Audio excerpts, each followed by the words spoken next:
مسیح یسوع کے جلالی اور بابرکت نام میں آپ سب کو سلام۔ میں خدا کی نہایت شکر گزار ہوں اور خدا کے بعد خدا کے خادم کی کہ جس نے ہمیں موقع دیا کہ میں آج پھر خدا ان کے دکھوں میں شامل ہو سکوں،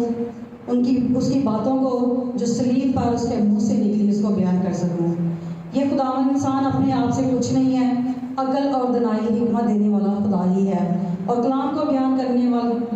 کی بھی ترتیب خدا ہی دیتا ہے۔ سو آئے میرے ساتھ نکالیں لوکا کی انجیل، اس کا 23واں باب اور اس کی 43ویں آیت سے۔ اس نے اس سے کہا، میں تجھ سے سچ کہتا ہوں کہ تو آج ہی میرے ساتھ فردوس میں ہوگا۔ خدا کے پاک کلام کے پڑھے اور سنے جانے پر خدا کی برکت ہو۔ ان آیات سے یہ معلوم ہوا کہ ہم انہیں مسیح کی حقیقت کی خوشخبری کے معیار کا پیمانہ کہہ سکتے ہیں۔ یہ ایک ایسی حقیقت ہے جسے ہم زندگی کے آخری لمحات میں توبہ اور نجات کے سلسلہ میں سنت کے طور پر استعمال کر سکتے ہیں، کیونکہ انسان جب مرنے کے قریب ہوتا ہے اس وقت اس کو شاید زیادہ توبہ کی ضرورت ہوتی ہے۔ جوانی کے ایام میں تو وہ شاید کہتا ہے کہ ابھی مجھے ضرورت نہیں ہے، ابھی میرے پاس بہت وقت ہے، ابھی میں خدا کے پاس نہ بھی جاؤ تو میرا کام چل سکتا ہے۔ لیکن مختصر وقت میں اس ڈاکو نے جو خدا کے ساتھ صلیب پر اس کی دائیں طرف تھا، وہ مختصر وقت میں اپنی زندگی کو جب خدا یسوع مسیح کی باتوں کو سنتا ہے تو وہ اپنی زندگی کو ایک دم سے چینج کر لیتا ہے۔ وہ ڈاکو جو صلیب پر لٹکنے سے 12 گھنٹے پہلے ایک بہت بڑی اس کی زندگی جو تھی وہ خدا کے ساتھ نہیں تھی،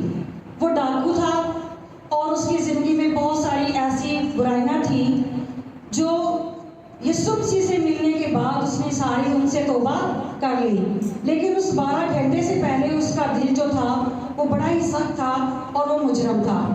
اور جب اس نے یسوع مسیح کو قبول کیا تو اس نے کیا کیا، اس شخص کی مکمل تبدیلی ہوئی، جیسا کہ اس کے الفاظ سے ظاہر ہوتا ہے۔ پھر جو بدکار صلیب پر لٹکائے گئے تھے ان میں سے ایک اسے یوں تانا دینے لگا، کیا تو مسیح نہیں؟ تو اپنے آپ کو اور ہم کو بچا۔ دو انسان ہم کو صلیب پر نظر آتے ہیں، تیسرے خدا یسوع مسیح ہے، لیکن ایک جو شخص ہے وہ کہتا ہے کہ کیا تو مسیح نہیں ہے؟ حالانکہ وہ بھی مسیح کی اس قدرت کو، وہ بھی مسیح کی اس محبت کو جانتا ہے، لیکن پھر بھی تنزیہ طور پہ وہ کہتا ہے کیا تو مسیح نہیں؟ تو اپنے آپ کو بھی اور ہم کو بھی بچا، کیونکہ اسے پتا ہے، اسے یہ چیز کا پتا ہے، وہ حقیقت سے بخوبی واقف ہے کہ یسوع مسیح ہمیں بچا سکتا ہے، یسوع مسیح جو ہے وہ ہمیں صلیب پر سے چھڑا سکتا ہے۔ لیکن یسوع مسیح کی جو خدمت ہے وہ ہمیں ایسی نظر نہیں آتی۔ یسوع مسیح کی خدمت ہمیں پوری اس وقت نظر آتی ہے جب یسوع مسیح تیسرے روز بڑی قدرت کے ساتھ مردوں میں سے جی اٹھتے ہیں۔ اور تیسری بات جو ہم اس شخص میں دیکھتے ہیں جو ڈاکو ہے، وہ اپنی ایسے کردار کی خباثت اور اپنے دل کے گناہ کا مکمل احساس کرتا ہے۔ دوسرا ڈاکو سے کیا کہتا ہے، مگر دوسرے نے اسے جھڑک کر جواب دیا کہ تو خدا سے بھی نہیں ڈرتا، حالانکہ اسی سزا میں گرفتار ہے، اور ہماری سزا تو واجب ہے کیونکہ اپنے کاموں کا بدلہ پا رہے ہیں۔ وہ دوسرا بھی جانتا ہے اور وہ کہتا ہے کہ کیا تو نہیں جانتا کہ ہم تو اپنی جو ہمیں سزا ہے وہ اپنی سزا بھگت رہے ہیں، لیکن یہ جو انسان ہے اس نے کوئی گناہ نہیں کیا، اس میں کوئی گناہ اسے نظر نہیں آیا، کیونکہ وہ شاید یسوع مسیح کو جانتا ہو، اس نے یسوع مسیح کے بارے میں سنا ہو، اور اگر نہیں بھی سنا تو جس صلیب پر اس وقت یسوع مسیح کی کنڈیشن تھی وہ نہایت دکھ میں تھے، وہ نہایت تکلیف کی حالت میں تھے۔ لیکن جب یسوع مسیح اس تکلیف کی حالت میں پہلے جب وہ بھی سنتا ہے، جب یسوع مسیح کہتے ہیں کہ اے باپ ان کو معاف کر، وہ سن کے اس بات کو ایمان لے آتا ہے کہ یہ شخص اتنے دکھ میں ہونے کے باوجود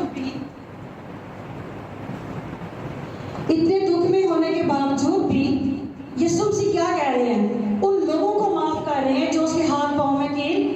گاڑ رہے ہیں، جو اس کو مار رہے ہیں، جو اس کو تکلیف دے رہے ہیں، جو اس کو اذیت دے رہے ہیں۔ اگر یہ ان کو معاف کر سکتا ہے تو کیا یہ مجھے معاف نہیں کر سکتا؟ وہ اپنے آپ کو خداوند یسوع مسیح کے آگے امیدتا ہے، اپنا آپ یسوع مسیح کے آگے خالی کرتا ہے۔ وہ یسوع مسیح کی قدرت کو جان گیا ہے کیونکہ وہ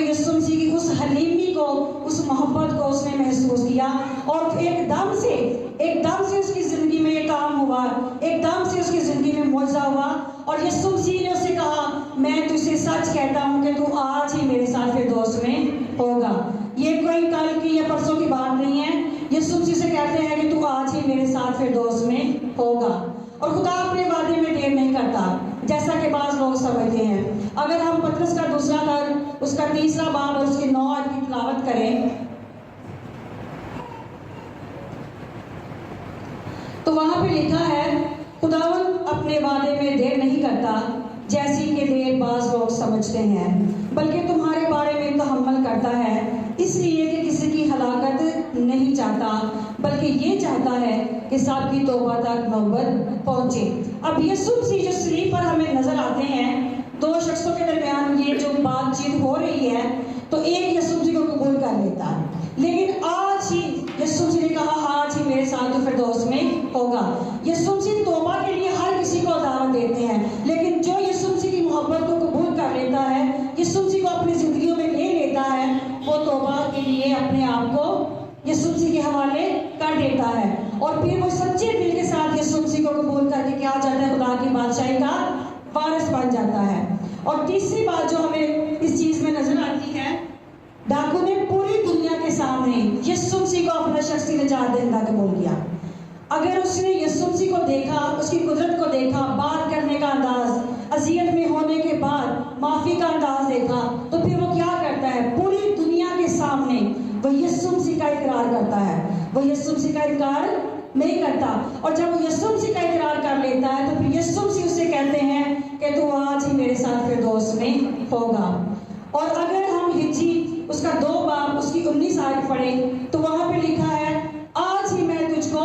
برکت دوں گا. کہ خداوند جو کچھ کہتا ہے, خداوند جو کام کرتے ہیں وہ ابھی اور فوراً ہی کر دیتے ہیں. کیونکہ اگر ہم خداوند کے کسی معجزہ کو دیکھیں تو اس میں لکھا ہے کہ فی الفور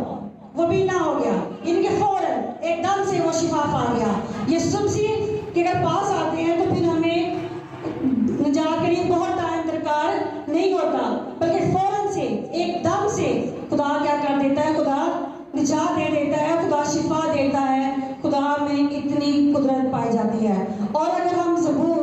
95 اس کی 7 آیت پڑھیں تو وہاں پہ بھی لکھا ہے کاش کہ آج کے دن تم اس کی آواز سنتے. آج کے دن بے شمار ہمیں کلام مقدس میں ایسی باتیں نظر آتی ہیں, ایسے حوالہ جات ہمیں ملتے ہیں کہ جس سے پتہ چلے کہ آج کا لفظ ہی کتنا استعمال ہوا ہے. اگر ہم اس استثناء اس کا 30 باب 19 آیت پڑھیں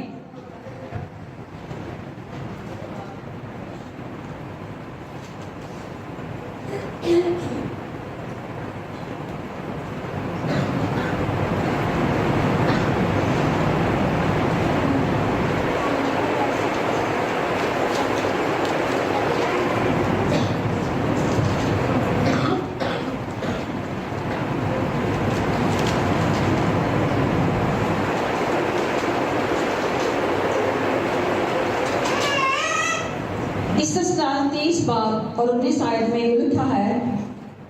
کہ میں آج کے دن آسمان اور زمین کو تمہارے برخلاف گواہ بناتا ہوں کہ میں نے زندگی اور موت کو اور برکت اور لعنت کو تیرے آگے رکھا. بس تو زندگی کو اختیار کر تو بھی تو جیتا رہے گا اور تیری اولاد بھی. خداوند خدا کہتا ہے اپنے وعدے میں کہ اگر تو آج کے دن برکت اور لعنت کو اپنے آگے رکھے گا تو کیا ہوگا. جس طرح ایک ڈاکو نے معجزانہ طور پر شفا پا لی, معجزانہ طور پر نجات حاصل کر لی, اسی طور سے خدا کا وعدہ ہے کہ اگر تو تیرے پاس آپشن ہے, اگر تو نجات کو چن سکتا ہے تو نجات کو چن لے, اگر نجات کو نہیں چن سکتا اب تو برکت کو چن لے. خدا موقع دیتا ہے لیکن انسان اس موقع کو گوا دیتا ہے. جس طرح ایک ڈاکو نے اس موقع کو حاصل کیا اور دوسرے ڈاکو نے کیا کیا, اس کے دل کو سخت کر دیا. اس کے دل میں وہ بات وہ بھی دیکھ رہا ہے, وہ بھی سب کچھ محسوس کر رہا ہے, لیکن جو اس کی روحانی آنکھیں ہیں, جو اس کا اندر ہے وہ نرم نہیں ہو رہا. کیونکہ جب ابلیس ہوتا ہے وہ کبھی کبھی ہمارے دلوں کو سخت کر دیتا ہے. جیسے فرعون کے دل کو سخت کر دیا, خدا نے اس کے دل کو سخت کر دیا, تو کیا ہوتا ہے کہ وہ پھر خدا سے شفا نہیں پاتا. لیکن آج